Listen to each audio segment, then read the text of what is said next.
Assalamualaikum warahmatullahi wabarakatuh.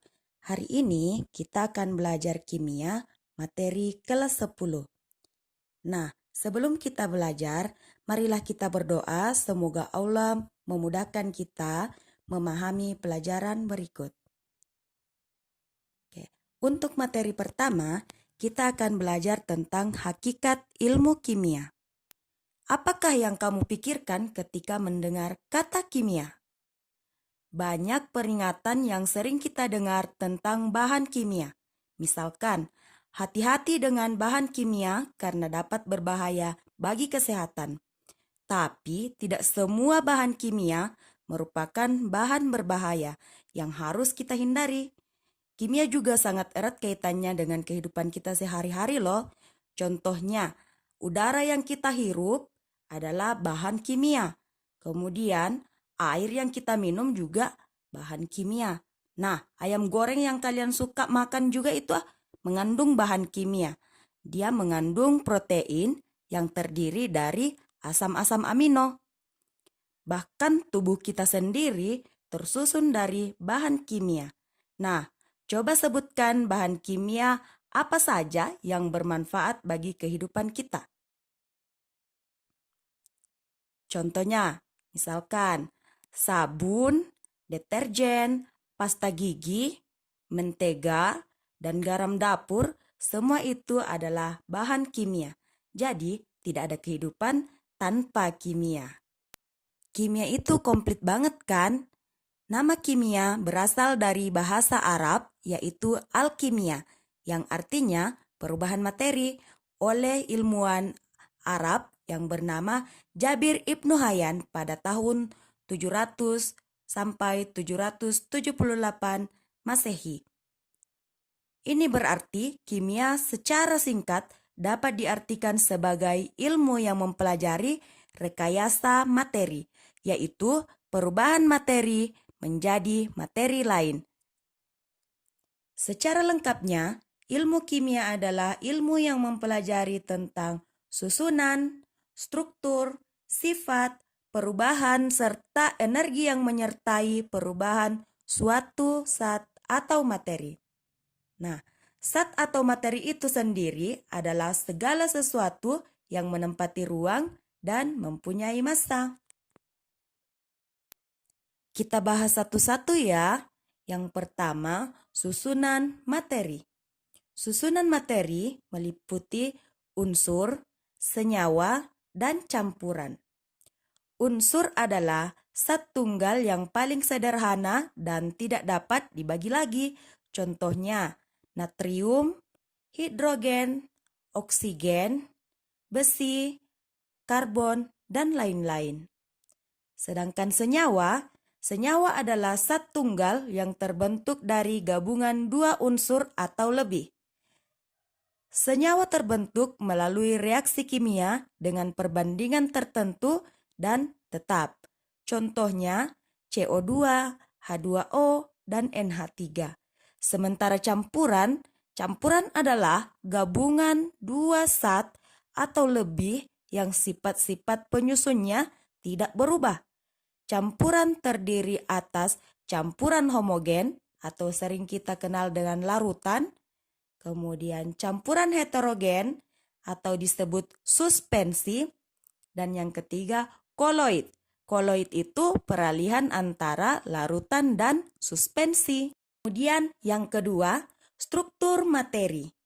Struktur materi merupakan gambaran tentang bagaimana atom-atom saling berikatan untuk membentuk molekul unsur, molekul senyawa, atau ion. Contoh molekul unsur yaitu O2, N2, P4, dan S8. Sedangkan contoh molekul senyawa yaitu H2O, SO2, PCl3, dan CO2. Sementara contoh ionnya Na+, Ca2+, Cl-, NH4+, dan sebagainya. Selanjutnya, yang ketiga adalah sifat materi. Setiap zat mempunyai sifat yang spesifik. Misalnya, mudah terbakar, seperti gas hidrogen, dan mudah berkarat, seperti besi. Selanjutnya lagi, yang keempat adalah perubahan materi.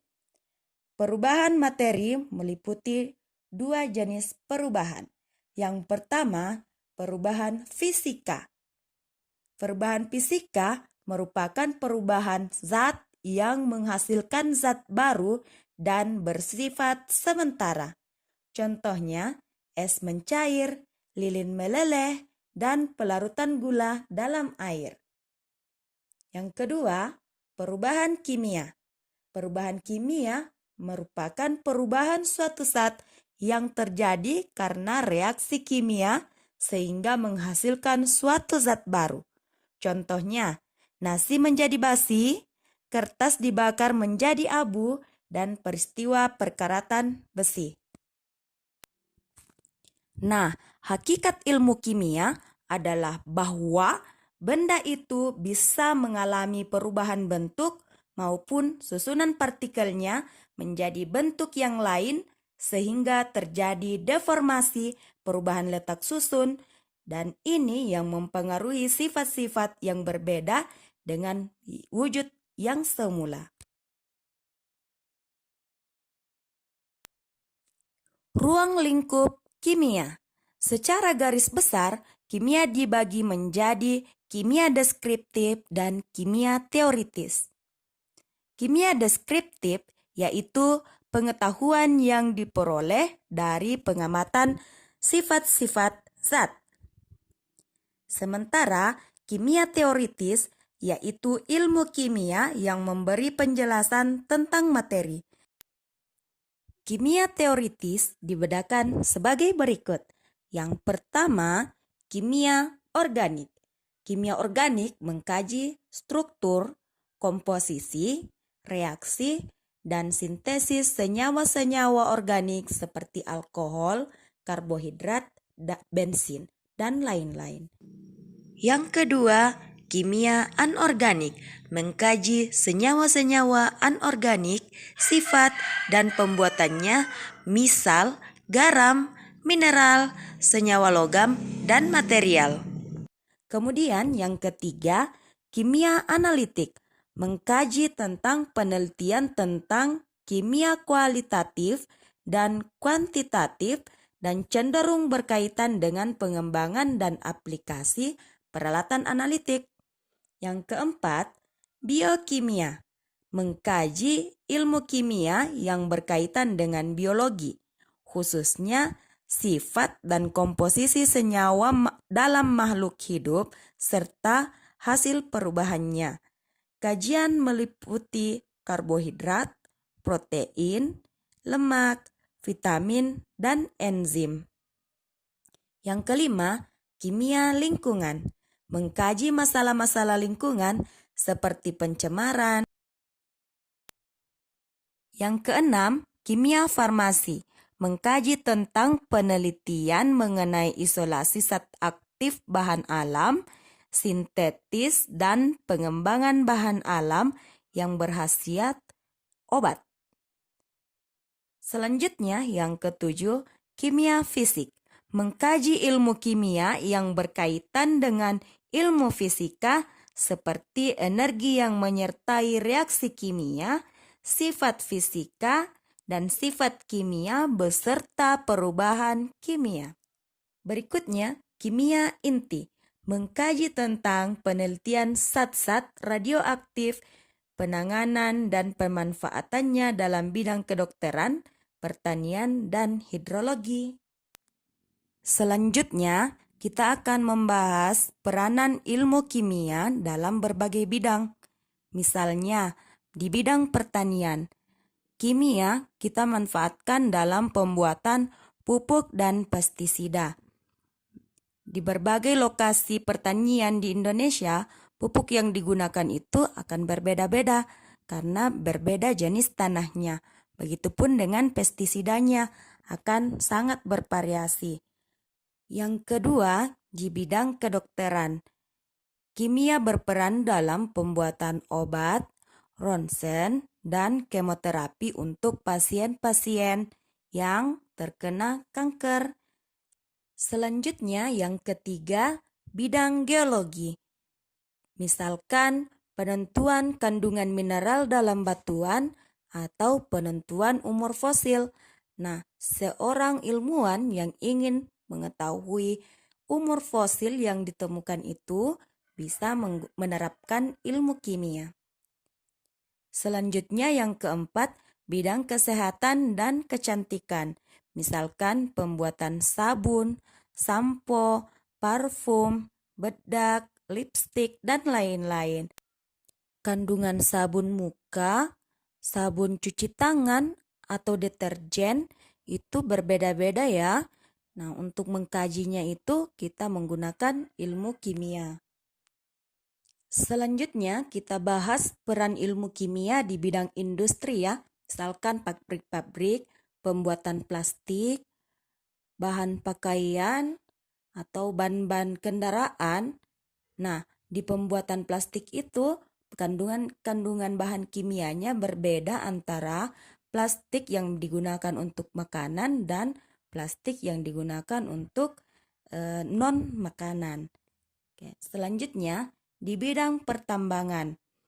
Nah, di bidang pertambangan itu contohnya pada pengolahan minyak bumi menjadi bensin, solar, oli, minyak tanah, dan aspal.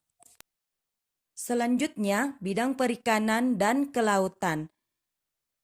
Kimia digunakan untuk menganalisis kualitas air dan pengkajian air untuk budidaya perairan.